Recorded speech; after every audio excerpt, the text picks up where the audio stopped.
बिस्मिल्लाहिर्रहमानिर्रहीम। अस्सलाम वालेकुम। सदाबहार टीवी पर प्रोग्राम लाइफलाइन में मैं हूं आपका होस्ट शाहिद खान जदून। नाज़रीन, आज हमारे प्रोग्राम का मौजू है हमारा तालीमी निज़ाम और उसके मसाइल। इस मौजू पे बात करने के लिए आज हमारे स्टूडियो में तशरीफ़ रखते हैं ज़ीशान आरिफ साहब, जो कि मैनेजिंग डायरेक्टर हैं Rise Pakistan school and college के, और इसके अलावा एक बहुत अच्छे एजुकेशनिस्ट हैं। ज़ीशान साहब, हम आपको अपने प्रोग्राम में खुशामदीद कहते हैं। बहुत शुक्रिया शाहिद साहब, मैं SBTV का और आपका मशकूर हूँ। आपने मुझे मौका दिया, अपने प्रोग्राम में बुलाया, और माशाल्लाह आप ख़ुद एक मंजे हुए एजुकेशनिस्ट हैं, तो इस लिहाज से मैं एक्सपेक्ट करता हूँ कि इंशाल्लाह एक अच्छी डिस्कशन की तरफ हम लोग जाएंगे।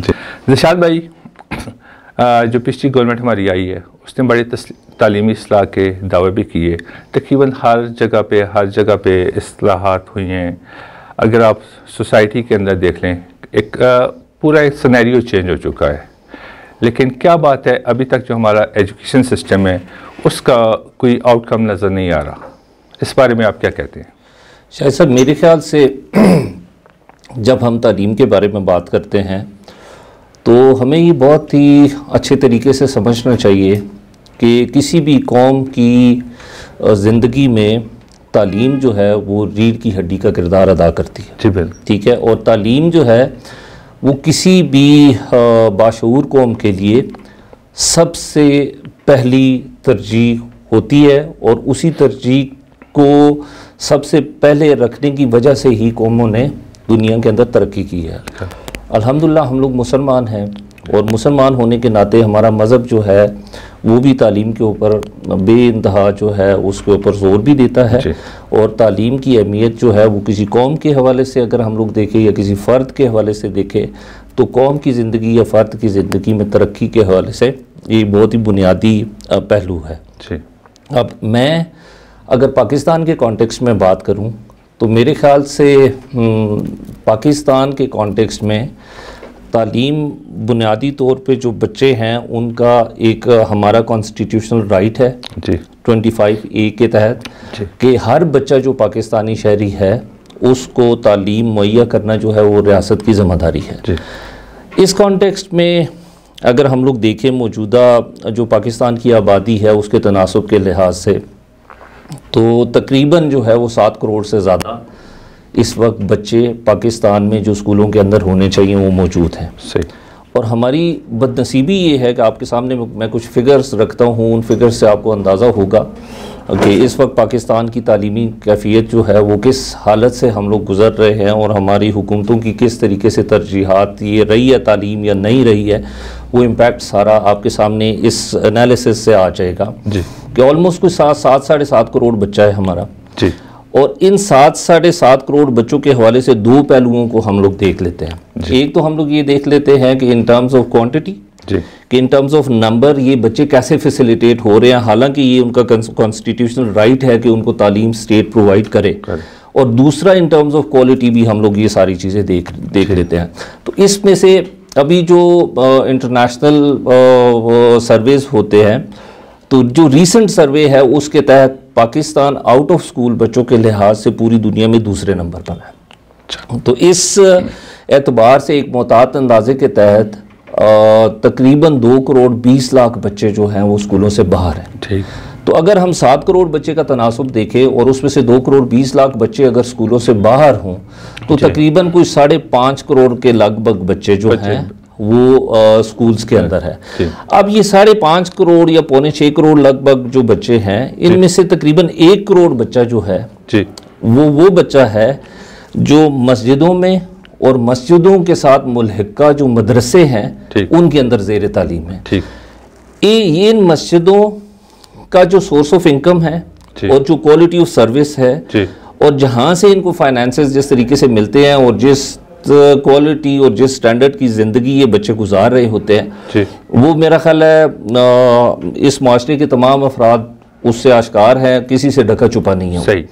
1 करोड़ वो बच्चा अगर हम लोग इनमें से निकाल दें तो तकरीबन पीछे को 4.5 करोड़ के लगभग बच्चे बचते हैं। ठीक। ये 4.5 करोड़ बच्चा जो है इसमें से तकरीबन आधे बच्चे जो हैं वो प्राइवेट स्कूल्स के अंदर ज़ेर तालीम हैं, और आधे बच्चे जो हैं वो गवर्नमेंट स्कूल्स के अंदर ज़ेर तालीम है। तो इस लिहाज से आप ये कह सकते हैं हम लोग कि जो अभी देखिए कि गवर्नमेंट स्कूल्स के हवाले से भी अभी हम लोग तसल्ली से तफसील से बात कर सकते हैं, प्राइवेट स्कूल्स के हवाले से भी जो इश्यूज आ रहे हैं उसके ऊपर भी हम लोग बात कर सकते हैं, लेकिन जनरली हम लोगों को ये समझने की ज़रूरत है कि इस वक्त ऑलमोस्ट 40% बच्चा जो इसको स्कूल के अंदर होना चाहिए वो स्कूल के अंदर है ही नहीं। सही, ठीक है। तो सबसे पहली तो प्रायोरिटी ये होनी चाहिए कि उन सारे के सारे बच्चों को स्कूल के अंदर लाया जाए। सही। फिर स्कूल के अंदर लाने के बाद आप देख लें कि प्राइवेट सेक्टर के थ्रू जो बच्चे फैसिलिटेट हो रहे हैं उनके अपने नेचर के इश्यूज हैं। सही। गवर्नमेंट सेक्टर के थ्रू जो बच्चे फैसिलिटेट हो रहे हैं वो क्वालिटी के लिहाज से जो इश्यूज हैं वो भी हम लोग उस पर बात कर सकते हैं। लेकिन ये जो मैंने आपके सामने सूरत हाल रखी है, इसमें एक चीज़ मैं चाहूँगा कि मैं इस बात को कंक्लूड करने के हवाले से कि मेरे ख्याल से तालीम, जिस तरह शुरू में मैंने कहा कि किसी भी कौम की ज़िंदगी में जो है एक कलीदी पहलू है उसकी तरक्की के लिए, उसके शऊर के लिए, उसकी इज़्ज़त के लिए, उसके सर्वाइवल के लिए, उसकी बका के लिए, ये एक कलीदी पहलू है। तो इस लिहाज से मेरा ख्याल है तालीम कौम के लिए जिम्मेदारी की हैसियत रखती है। अनफॉर्चुनेटली अभी जब हम लोग ये कुछ 5-5.5 करोड़ बच्चे जो कि स्कूल्स के अंदर इनरोल्ड है और उनको फैसिलिटी मिल रही है, तो उसको अगर इस तरीके से देखा जाएगा कि अगर तालीम को आप एक कारोबार के तरीके से मैनेज करेंगे, आप शायद इस शोबे के साथ जाती कर रहे हों, और तालीम को अगर आप एक नौकरी के तरीके से मैनेज करेंगे फिर भी आप तालीम के शोबे के साथ जाती कर रहे हैं। तालीम एक जिम्मेदारी है, इसको जिम्मेदारी के तरीके से ही निभाना चाहिए। जो लोग प्राइवेट सेक्टर में हो या पब्लिक सेक्टर में हो, वो अगर तालीम को जिम्मेदारी के तरीके से लेके चल रहे हैं तो वो क्वालिटी डिलीवर भी कर रहे हैं और उनकी वजह से डिफरेंस भी नजर आ रहा है। जिशान भाई, क्वालिटी से बात की है, अभी आपने एक बात की है। अब देखिए गवर्नमेंट का जो सेक्टर है, अगर कंपैरिजन किया जाए प्राइवेट सेक्टर से, तो उनके इंफ्रास्ट्रक्चर के हवाले से देख लें, फैसिलिटीज़ के हवाले से देख लें, स्पेशली स्टाफ के हवाले से देख लें, उनके पास जो टीचर हैं, स्टाफ है, वो बहुत क्वालिफाइड किस्म के लोग होते हैं as compare to private sector. लेकिन फिर भी जो गवर्नमेंट सेक्टर है वो क्वालिटी एजुकेशन नहीं दे रहा। तो इसकी पीछे क्या रीज़न है, ये कहाँ से इस चीज़ को हम ठीक कर सकते हैं? सर, ये बहुत ही पर्टिनेंट आपका क्वेश्चन है, और मुझे ये लगता है कि हम लोग शायद जनरलाइज तो नहीं कर सकते कि सारे के सारे जो पब्लिक सेक्टर के इदारे हैं वो क्वालिटी नहीं दे रहे, क्योंकि बहुत सारे पब्लिक सेक्टर के इदारे ऐसे हैं जो बहुत बेहतरीन क्वालिटी दे रहे हैं। और हम लोग ये भी नहीं कह सकते कि प्राइवेट सेक्टर में जो है वो सारे के सारे इदारे बहुत अच्छी क्वालिटी ऑफ सर्विस दे रहे हैं, क्योंकि बहुत सारे ऐसे इदारे हैं जिनकी facility up to the mark नहीं है। लेकिन मैं ये समझता हूं कि आपका एनालिसिस बिल्कुल ठीक है, क्योंकि अगर रिसोर्सेज के लिहाज से अगर हम लोग देखें तो गवर्नमेंट का जो पब्लिक सेक्टर है वो बहुत ज़्यादा रिसोर्सफुल है। क्योंकि अगर रिसोर्सेज का हम लोग देखें ना, कि अगर टीचर्स की हम लोग क्वालिफिकेशन देखें तो वो बेहतरीन लॉट जो है वो गवर्नमेंट की तरफ है। सही। अगर स्टाफ का सैलरी स्ट्रक्चर हम लोग देखें बहुत ही ज़बरदस्त है। अगर गवर्नमेंट की साइड का इंफ्रास्ट्रक्चर आप देखें वो बहुत ही बेहतरीन है। अगर टीचर्स ट्रेनिंग के हवाले से फैसिलिटीज़ देखें तो वो भी कंपैरेटिवली जो है वो बहुत ज़्यादा बेहतर है। गवर्नमेंट की टेक्स्ट बुक भी जो है वो अभी रीसेंट डेवलपमेंट जो हुई है वो बहुत ज़्यादा अच्छे स्टैंडर्ड की आ रही है। तो मुझे इस हवाले से जो थोड़ा सा प्रॉब्लम नज़र आता है वो ये नज़र आता है कि दो चीज़ों का निशानदेही मैं इस जगह पे करना चाहूँगा। एक तो ये है कि अनफॉर्चुनेटली पिछली कई दहाइयों से गवर्नमेंट साइड से बेहतर क्वालिटी डिलीवर ना करने की वजह से लोगों की परसेप्शन ये बन चुकी है कि सरकारी इदारों के अंदर अगर मैं अपना बच्चा भेजूंगा तो सरकारी इदारे के अंदर मेरे बच्चे को up to the mark service नहीं मिलेगी। लोगों की ये परसेप्शन बन चुकी है। इस परसेप्शन का नेगेटिव इम्पैक्ट ये है कि अच्छे लायक बच्चे, जो इंटेलिजेंट बच्चे हैं, काबिल बच्चे हैं, जिनके वालिदैन पढ़े लिखे हैं, वो लोग अपने बच्चों को गवर्नमेंट स्कूल्स के अंदर नहीं भिजवा रहे हैं। एक बड़ा अलमिया, उसकी बड़ी एक मिसाल ये भी है कि आप खुद भी देख लें कि बहुत सारे ऐसे सरकारी असातिज़ा हैं, मेजॉरिटी जिनके बच्चे जो है अपने बच्चे भी प्राइवेट स्कूल्स के अंदर ज़ेर तालीम है।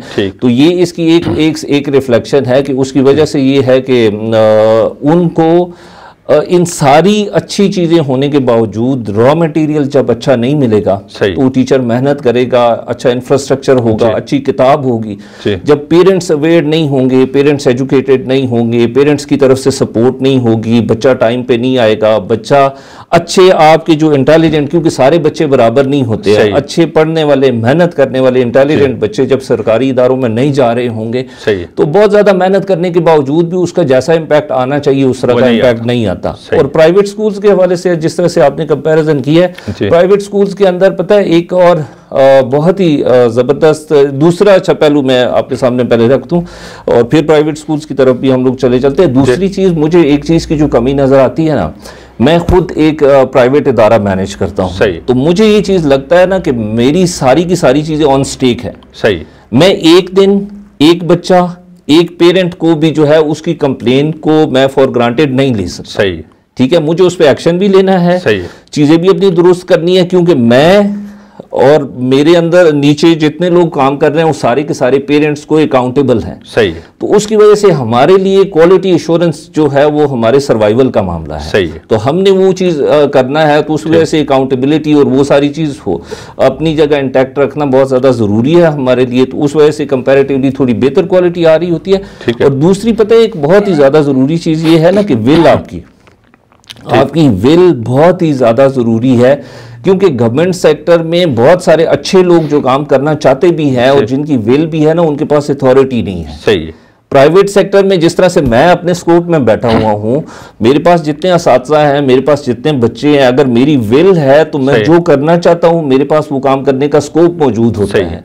तो उस वजह से हम लोग जो है वो प्राइवेट सेक्टर जो है इस लिहाज से थोड़ा बेहतर क्वालिटी ऑफ सर्विस दे रहा होता है, क्योंकि वो अकाउंटेबल होता है। और अगर वो service up to the mark नहीं देगा तो उसके पास कोई रीज़न दूसरा नहीं है पेरेंट्स के पास कि उसके पास बच्चे लेके आए। ठीक है। अच्छा ज़ीशान साहब, आपसे क्योंकि आपकी माशाल्लाह बहुत ज़्यादा अच्छी वर्किंग है, आपका एक बहुत अच्छा इदारा चल रहा है, क्योंकि ये चीज़ देखी गई है किसी भी इंसान की तरबियत जो है एक इंसान ही कर सकता है। ठीक है, बुक्स हैं, इंफ्रास्ट्रक्चर है, किताबें और बाकी भी बहुत से मामला हैं, जितने भी सिलेबस और ये चीज़ें ग्रूमिंग में हेल्प तो दे कर सकती हैं। ठीक है, लेकिन जो हमारे पास जो तरबियत की जाती है वो एक टीचर के थ्रू हो रही होती है। तो टीचर्स के लिए आप कोई मैसेज देना चाहें, या जो अदारे हैं या जो बच्चे हैं या पेरेंट्स हैं उनके लिए आपको मैसेज देना चाहें? मैं शायद भाई ये बहुत ही अच्छा एक पहलू आपने हाईलाइट किया है। दो चीज़ें आपके सामने रखना चाहूँगा। एक तो ये है कि ये एजुकेशन का पूरा सिस्टम जो पाकिस्तान के अंदर राइज है ना, उसके अंदर एक चीज़ तो मैं आपको बताऊं कि ये टोटली 5 फैक्टर्स ऐसे हैं जो चेन की 5 कड़ियाँ हैं, जिन कड़ियों के थ्रू जो है ये सारा एजुकेशन का निज़ाम जो है हमारा मैनेज हो रहा है। सही। सबसे ऊपर जो पहली कड़ी है वो आपका करिकुलम डिज़ाइन है, जो फेडरल गवर्नमेंट के अंदर जो है वो चीज़ें उस जगह से फेडरल गवर्नमेंट की अम्ब्रेला के नीचे से मैनेज हो रही है। ठीक है। दूसरा टियर इसका आ जाता है आपका टेक्स्ट बुक बोर्ड का। सही। ठीक है, तो वो जो आपका वो आपका आ जाता है निसाब। सही। ठीक है, वो आपकी प्रोवेंशियल, क्योंकि सब्जेक्ट 18वीं तरमीम के बाद है एजुकेशन, तो वो आपके प्रोवेंसेस मैनेज कर रहे हैं। तो किताब की छपाई जो है करिकुलम फेडरल गवर्नमेंट डिज़ाइन कर रही है, किताब की छपाई जो है वो प्रोविंशियल गवर्नमेंट कर रही है। फिर तीसरा लेवल आ जाता है स्कूल्स की मैनेजमेंट का, तो स्कूल की मैनेजमेंट फिर प्रोविंशियल गवर्नमेंट का एजुकेशन का अलग से डिपार्टमेंट है वो कर रहा है। ठीक है। उसके नीचे फिर आपके आ जाते हैं स्कूल्स के अंदर आ जाते हैं आपके असातिज़ा। तो असातिज़ा टीचर्स ट्रेनिंग ये फिर प्रोविंशियल गवर्नमेंट कर रही है। फिर जो इस सारी चेन का प्रोडक्ट जब निकलता है तो उसकी असेसमेंट आपके कर रहे हैं board of intermediate secondary education का, जो कि एक अलग ऑटोनमस बॉडी है वो कर रही है। सही। तो मुझे एक तो अलमिया आपको ये बता दूं कि 5 हिस्सों में चीज़ें मैनेज हो रही है, लेकिन ये पांचों के पांचों हिस्से अलग अलग जगहों पे पड़े हुए हैं। सही। तो जब तक एक कॉम्प्रिहेंसिव प्लान के थ्रू ये सारी की सारी चीज़ें कनेक्टेड नहीं है, तब तक इसका एक क्वालिटी आउटकम जो है वो अचीव होना बड़ा मुश्किल है, क्योंकि करिकुलम कोई और डिज़ाइन कर रहा है, सिलेबस कोई और बना रहा है, स्कूल कोई और मैनेज कर रहा है, नीचे उसकी अम्ब्रेला के नीचे पढ़ाओ असातिज़ा रहे हैं, और असेसमेंट जो कर रहा है वो कोई और बॉडी कर रही है। अब इस सारी चेन के अंदर जो, क्योंकि आपके क्वेश्चन से ये ऐसे रिलेट करती है कि ये सारी चीज़ के अंदर अगर आप देखें ना तो 4 एंटिटीज डेड एंटिटीज है। सही है। सिर्फ इस सारे सिस्टम के अंदर एक एंटिटी है जो लाइव एंटिटी है। सही है। और वो एंटिटी कौन सी है? टीचर। ठीक, क्योंकि आपका करिकुलम है, ऑब्जेक्टिव सेट ऑफ ऑब्जेक्टिव्स है, सिलेबस है, किताब है, स्कूल है, सारा इंफ्रास्ट्रक्चर है, टीचर है, वो एक लाइव एंटिटी है, उसके बाद एग्जामिनेशन का सिस्टम है। अब ये एक लाइव एंटिटी जो है ना, अगर ये कॉम्पिटेंट होगा, कमिटेड होगा और इसकी विल होगी काम करने की, सही, तो ये बाकी चारों चीजों के अंदर जान डाल देगा। अगर ये एक लाइव एंटिटी डेड होगी तो आप बेस्ट करिकुलम डिजाइन करके दें, आप बेस्ट सिलेबस दे दें, आप बेस्ट इंफ्रास्ट्रक्चर दे दें, आप बेस्ट असेसमेंट का सिस्टम दे दें, बच्चे आपको रिजल्ट्स नहीं दे देंगे। तो इस वजह से जो मैं तो खुद भी ये बार बार ये चीज कहता हूं कि जो टीचर है वो एक तालीमी इदारे की बैकबोन है। अगर तालीमी इदारे के अंदर टीचर की रिस्पेक्ट नहीं, अगर तालीमी इदारे के अंदर टीचर की कॉम्पिटेंसी का ख्याल नहीं रखा जा रहा, वो तालीमी इदारा कभी भी सर्विस अपनी डिलीवर नहीं कर सकता। एक मिसाल आपको छोटी सी मैं टीचर के हवाले से दूंगा और उसके बाद इस चीज को हम लोग कंक्लूड कर सकते हैं कि 1960s के दौरान जो अयूब खान का दौर था, जो क्वीन एलिजाबेथ जो थी वो पाकिस्तान के दौरे पे आई, सही, तो प्रिंस चार्ल्स भी उनके साथ पाकिस्तान आए थे। ठीक, तो वो जब आए तो उस वक्त आर्मी बर्न हॉल एबटाबाद का एक बहुत ही मायानाज, बहुत शानदार इदारा, तालीमी इदारा था पाकिस्तान का। तो उन्होंने अपने तालीमी इदारे की रिफ्लेक्शन देने के लिए वो उनको एबटाबाद लेके आए और आर्मी बर्न हॉल का विजिट कराया उन्होंने। अच्छा, तो क्वीन ने सारी फॉर्मेलिटीज के साथ वो विजिट कर रही थी। तो प्रिंस चार्ल्स जो थे वो इनफॉर्मली पीछे अपने ब्रीफ विजिट के दौरान बच्चों के साथ गपशप करते आ रहे थे। ठीक, वो विजिट जब कंक्लूड हुआ तो डीब्रीफिंग मीटिंग के दौरान 1960s में प्रिंस चार्ल्स ने इनको बताया था कि आपका तालीमी निज़ाम जो है, इस तरह का मुस्तकबिल जो है वो बहुत ज़्यादा चैलेंजेस की तरफ जा रहा है। सही है। और उससे जब जवाबन वो पूछा गया कि आपका तो बहुत ही मुख्तसर विजिट था और आपको बहुत ज़्यादा इंटरेक्शन का भी मौका नहीं मिला, और इतने ब्रीफ इंटरेक्शन के बलबोते पे आप कैसे इतनी बड़ी स्टेटमेंट दे सकते हैं कि हमारा तालीमी निज़ाम जो है वो डिक्लाइन की तरफ है या मुश्किलात की तरफ जा रहा है। तो उन्होंने कहा कि आप जिस इदारे में मुझे लेकर गए हैं, आपके उस पूरे रीजन के सबसे बेस्ट बच्चे जो हैं वो सारे ज़ेरे तालीम थे। सही। उस बेस्ट लॉट में मैंने एक क्वेश्चन सिर्फ सब बच्चों से पूछा, सही, कि आप तालीम मुकम्मल करने के बाद कौन से पेशे में जाना चाहते हैं। सही।